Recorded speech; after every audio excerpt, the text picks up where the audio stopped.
Train में general bogie में एक आदमी सीट पर सोया हुआ था। तो एक आदमी गया, बोला भाई थोड़ा उठ के बैठो, हमको भी बैठने दो। तो उसको बोला तुम पहचानते हो हम कौन हैं?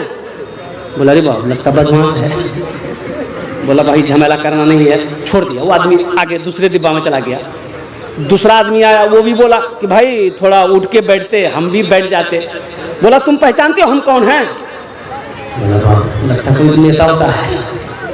वो भी आगे बढ़ गया। तीसरा आदमी आया, वो बोला कि दादा एक तो उठुन ना बोसुन ना हमारे को बोसते दो। तो उसको भी बोला कि तुम पहचानते हो हम कौन हैं? तो आदमी पूछिए लिया कौन हो तुम? बोला हम बीमार हैं। बोल जा हम बीमार आजी अल्हम्दुलिल्लाह सुन्ना अल्हम्दुलिल्लाह। तो मैं ये कहना चाहूँगा मेरे बच्चों, मेरे नौजवानों, नमाजों की पाबंदी करो। मुसलमान हो नमाजी ना हो, ऐसा हो नहीं सकता। तो मैं फिलिस्तीन के बारे में बता रहा था। ये फिलिस्तीन आज जो यहूदी जंग कर रहा है, फिलिस्तीनियों को शहीद कर रहा है, हमारी माओ को शहीद कर रहा है, हमारी बेटियों को शहीद कर रहा है, बच्चों को शहीद कर रहा है, नौजवानों को शहीद कर रहा है, मस्जिद अक्सा को छीनने की कोशिश कर रहा है। हकीकत में आपको अल्लाह अकबर कबीरा, ये यहूदी जो कौम है ना, सुनो मुसलमानों जागो, ये जागो। पूरी दुनिया के अंदर में सिर्फ 1% यहूदी है, 1%, लेकिन पूरी दुनिया पर हावी है। क्यों? इसलिए ये जो तालीमी बेदारी कॉन्फ्रेंस तुमने किया है, अल्लाह अकबर कबीरा, इन लोगों ने तालीम को फोकस दिया है, इन लोगों ने तालीम को फोकस किया, एजुकेशन को फोकस किया। और जानते हो यहूदी का बच्चा जब पैदा होता है ना, यहूदी का बच्चा जब पैदा होता है, जब बच्चा चलने लगता है ना, तो यहूदी लोग अपने बच्चे के एक हाथ में किताब देता है, एक हाथ में कलम देता है। हमारे यहाँ बच्चा जैसे 9 साल 10 साल का होता है ना, तो सीधे पंजाब भेज देते हैं, दिल्ली भेज देते हैं, लखनऊ भेज देते हैं। जा बेटा जा कमा, बस यही सबसे बड़ा हथियार। जा बेटा जा कमा, टाका हाथ में तो और बैंक को कहाँ है? आप क्या तरक्की करोगे? रोने की बात, ये रोने की बात है। मुसलमान अफसोस का मकाम है। अल्लाह अकबर कबीरा। हम तो ये कहेंगे कि हिंदुस्तान में जब मुसलमानों की हुकूमत थी ना, जहांगीर चला गया, शाहजहां चला गया, शाहजहां, अफसोस है। शाहजहां तुमने ताजमहल बनाया, काश उस ताजमहल की जगह पे कोई यूनिवर्सिटी बना दिए होते तो आज मुसलमान उससे फैज़याब हो। लाल किला बनाया, कौम को क्या फायदा मिला? इससे क्या मिला? ताजमहल से क्या मिला मुसलमानों को? काश तुम यूनिवर्सिटी बनाते, कॉलेज बनाते। आज हमारी बेटियां मुर्तद हो रही है। अब देखिए 2023 का रिपोर्ट है, 2023 का रिपोर्ट है। सिर्फ यूपी में अल्लाह अकबर कबीरा 8000 हमारी बेटियां मुर्तद हो गई।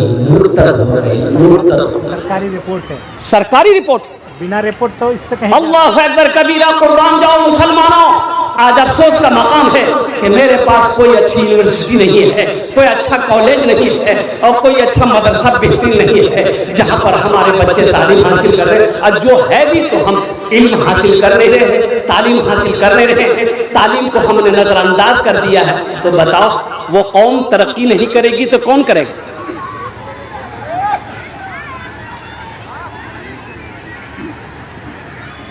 कौन करेगा? जाहिल तरक्की करेगा? अरे बोलो भाई। नहीं, अरे पढ़ा लिखा तरक्की करेगा कि जाहिल तरक्की करेगा? तो पढ़ोगे कहाँ? धान के खेत में? धान के खेत में पढ़ोगे, मक्का के खेत में पढ़ोगे, कि कॉलेज में पढ़ोगे, यूनिवर्सिटी में पढ़ोगे, स्कूल में पढ़ोगे, मदरसों में पढ़ोगे, मकतब में पढ़ोगे? पढ़ोगे तब ना। कब पढ़ोगे? एक नौजवान एक मौलवी साहब से कहा, मौलवी साहब रुकिए रुकिए, एक सवाल का जवाब दे दीजिए। बोला की सवाल आज जवाब? बोला सुन लीजिए, अगर सवाल का जवाब सही नहीं दे पाए तो 500 रुपया फाइन ले लेंगे आपसे। जी माला। बोला क्यों ना तुम्हें फाइन ली भी हमारे? बोला इसलिए कि आप आलिम हैं, पढ़ा लिखा है, 500 रुपया फाइन देना होगा। तो हजरत ने, मौलाना साहब ने कहा कि बाबू अगर हम जवाब नहीं दे पाएंगे तुम ही जवाब दे देना। बोला ठीक हजरत, अगर हम भी जवाब नहीं दे पाए तो आपको 50 टका हम फाइन देंगे। बोला का है हमसे 500 रुपया लेगा और तुम 50 टका देगा? तो ये नौजवान बोला कि शेख आप आलिम हैं, हम जाहिल हैं, तो आलिम और जाहिल में मुकाबला तो नहीं है ना। तो शेख ने कहा कि ठीक है बताओ तुम्हारा सवाल क्या है। तो ये नौजवान ने सवाल किया कि शेख बताइए वो कौन ऐसी चिड़िया है जो आसमान में जब उड़ती है, बुलंदी पे जब उड़ती है तो उसका पैर जो है सर पे आ जाता है। तो हजरत मौलाना शेख साहब सोचने लगे, अरे बाबा कोई ऐसा परिंदा नहीं है जो आसमान पर उड़ते हुए उसका पैर सर पे आ जाए, इसलिए कि तमाम परिंदे जब आसमान पे उड़ते हैं तो उसका पैर नीचे होता है। भाई नीचे होता नहीं होता? अरे बोलो भाई, बैलेंस है, पैर बैलेंस है। तो 1 घंटा हो गया, पसीना पसीना हो गए शेख साहब। बोले बाबू हमको पता नहीं है। बोला निकालिए 500 रुपये। तो शेख साहब 500 रुपया उसको दे दिया कि ठीक है ले लो। तो अब शेख साहब बोले बाबू हम तो नहीं बता पाए, अब तुम ही बता दो वो कौन ऐसी चिड़िया है। तो ये नौजवान वही 500 रुपया में से 50 टका दे दिया। बोला शेख हमको भी पता नहीं वो कौन ऐसी चिड़िया है। पढ़ो मेरे बच्चों पढ़ो। तो मैं ये कह रहा था कि यहूदी आज हमारे बच्चों को कत्ल कर रहा है, फिलिस्तीनियों को फिलिस्तीन से निकालने की कोशिश कर रहा है, हमारी मस्जिद अक्सा को छीनने की कोशिश कर रहा है। लेकिन कुर्बान जाओ फिलिस्तीन के मुजाहिदों पर, हमारी माँ पर, हमारी बेटियों पर उन लोगों ने अहद कर लिया है जान दे देंगे, मस्जिद अक्सा नहीं छोड़ेंगे। ईमान ऐसा मजबूत बनाओ, ईमान ऐसा मजबूत बनाओ मुसलमानों। मदरसा के पास जो आपका हॉल है इसमें आवाज नहीं है। ईमान ऐसा मजबूत होना चाहिए मुसलमानों का। अब कुर्बान जाइए, ओहो एक मीडिया वाला ने फिलिस्तीन के एक नौजवान से पूछा कि बाबू आपके कितने बच्चे हैं? फिलिस्तीन के एक नौजवान से एक मीडिया वाला पूछा कि हेलो माय डियर फ्रेंड, नौजवान ये बताओ तुम्हारे कितने बच्चे हैं? ये नौजवान बोला कि आई एम सॉरी अभी तो मैंने शादी नहीं किया है, बच्चे कहाँ से होंगे? शादी नहीं की, बच्चे कहाँ से होंगे?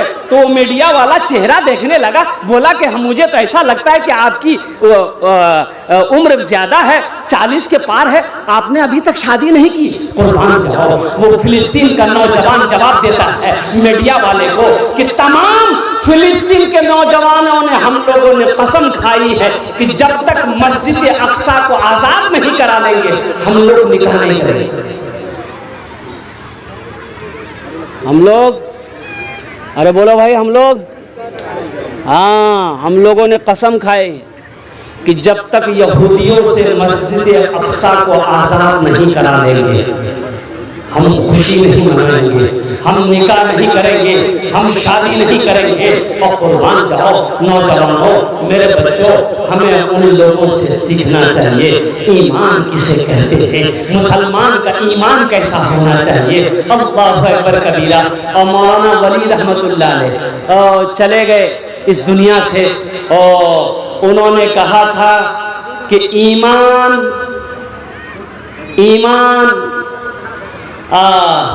अब बुज़दिली एक दिल में जमा नहीं हो सकते। जो मुसलमान होगा,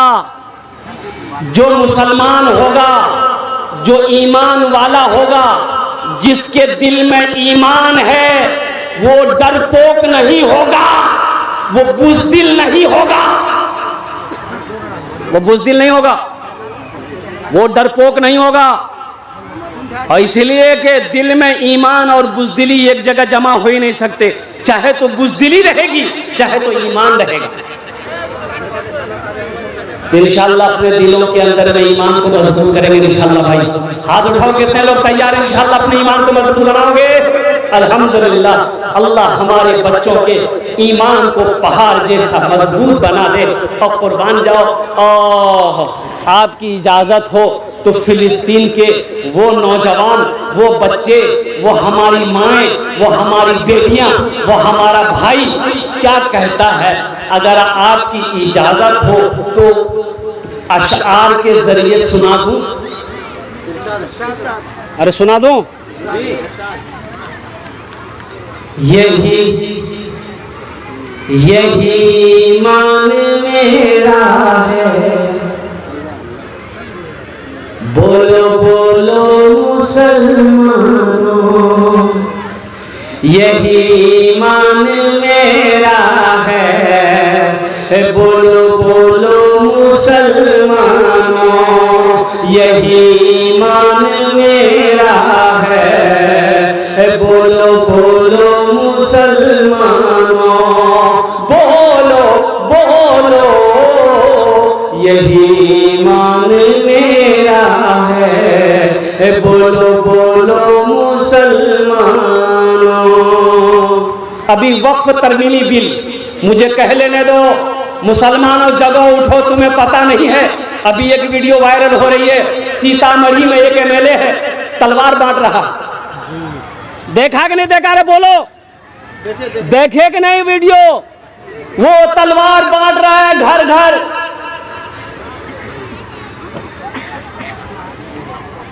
आपको मैं क्या बताऊं? तुम हमें आजमाओ मत, तुम हमें आजमाओ मत। अल्हम्दुलिल्लाह सुम्मा अल्हम्दुलिल्लाह, हम सब्र कर रहे हैं, सब्र करेंगे इंशाअल्लाह। अल्लाह हमारे साथ है। हाथ उठाओ, इंशाअल्लाह अल्लाह हमारे साथ है। यही ईमान मेरा है, बोलो बोलो मुसलमानों, मूसा है हम फिरौन को सजदा न करेंगे, मूसा है हम फिरौन को सजदा न करेंगे, हम हैं खलील आग की परवाह न करेंगे, हम हैं खलील आग की परवाह न करेंगे।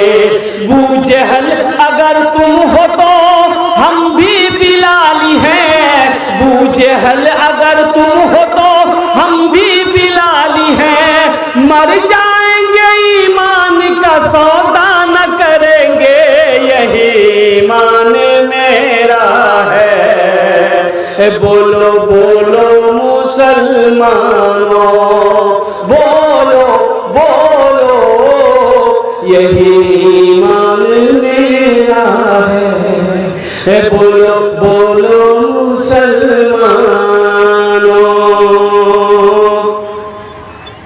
मोमिन के लब पे बस यही पैगाम रहेगा, मोमिन के लब पे बस यही पैगाम रहेगा, ऊंचा यहाँ पे अल्लाह ही का नाम रहेगा, ऊंचा यहाँ पे अल्लाह ही का नाम रहेगा। किरदार और अमल से ये जमाने को बता दो, किरदार और अमल से ये जमाने को बता दो, किरदार और अमल से ये जमाने को बता दो। क्या इस्लाम था, इस्लाम है, इस्लाम रहेगा, यही ईमान मेरा है, बोलो बोलो मुसलमानों, बोलो बोलो, यही ईमान मेरा है, बोलो बोलो मुसलमानों। हम खामोश रहे, बाबरी मस्जिद चली गई, गई कि नहीं गई? अरे अल्लाह कयामत के दिन पूछेगा मुसलमानों, पूछेगा अल्लाह, हिंदुस्तान में थे, मेरे घर की हिफाजत क्यों नहीं किए? अल्लाह पूछेगा बाबरी मस्जिद की हिफाजत क्यों नहीं किए? क्या जवाब दोगे? अल्लाह हम बिरयानी खा रहे थे। हंसने की बात नहीं है भाई। मेरे बच्चों, हंसने की बात नहीं है, अफसोस का मकाम है। हिंदुस्तान के अंदर में 205 मस्जिदें हम लोगों की ऐसी है जिस पर उनकी नजर है। भी बाबरी मस्जिद की तरह कब्जा करने की, तोड़ने की 205 तारीखी मस्जिदें हमारी हैं जिस पर उसकी नजर है। दिल्ली की सुनहरी मस्जिद की चली। तुम्हें पता भी है, तुम्हें खबर भी है, सोए रहोगे, कब तक सोते रहोगे? उलमा फरमाते हैं कि जो सूरज निकलने के बाद तक सोता रहता है, शैतान आता है, घुट घुट पेशाब करता है उसके कान में, और शैतान पेशाब करके चला जाता है, आइए सोया रहता है। वही यूं समझ लो पेशाब पीता रहता है। मुसलमान सूरज निकलने तक सोया रहेगा, कभी नहीं। खगड़िया से जलसा करके आ रहे थे, खगड़िया जाने ना? अरे बोलो भाई, जानते हैं कि नहीं? बेगूसराय खगड़िया। तो देखा कि रोड साइड में शेख बहुत सारे नौजवान लड़के दौड़ रहे थे। सुबह मॉर्निंग 4 बजे का भोर है, 4 बजे भोर का समय था, सुबह का टाइम। 4 नौजवान लोग सब दौड़ रहा, एक लाइन से पैदल दौड़ रहा। उनमें कुछ लड़कियां भी दौड़ रही हैं। तो हमने ड्राइवर से कहा कि भाई इन लोग कहाँ भाग रहा है, कहाँ से भाग रहा है? तो ड्राइवर बोला कि पता नहीं कहाँ जा रहा है। अच्छा, एक लाइन से। कुछ देर के बाद देखते हैं कि और 10, 15, 20, 25 लड़के दौड़ रहे हैं। फिर कुछ देर के बाद एक जमात के साथ दौड़ रहे हैं। तो हमने कहा भाई गाड़ी रोको, तो कोई बात है क्या? तो गाड़ी रोका तो एक जमात उधर से आई। तो एक बच्चे से लड़के पूछा, बेटा कहाँ दौड़ रहे, कहाँ जा रहे, कुछ हुआ है क्या? बोला नहीं, कुछ नहीं हुआ, हम लोग प्रैक्टिस कर रहे हैं, हम लोगों को फौज में भर्ती होना है। तब समझ में बात आई, ये तो मेहनत कर रहा है, ये वर्जिश कर रहा है। और वो तमाम के तमाम हमारे हिंदू भाई के बच्चे थे। हमारा बच्चा कहाँ है? तो पता ये चला कि हमारा बच्चा पलंग तोड़ रहा है, वो सोया है। बाबू साहब सोए हुए हैं, 10 बजे उठेंगे। कब उठोगे? कब?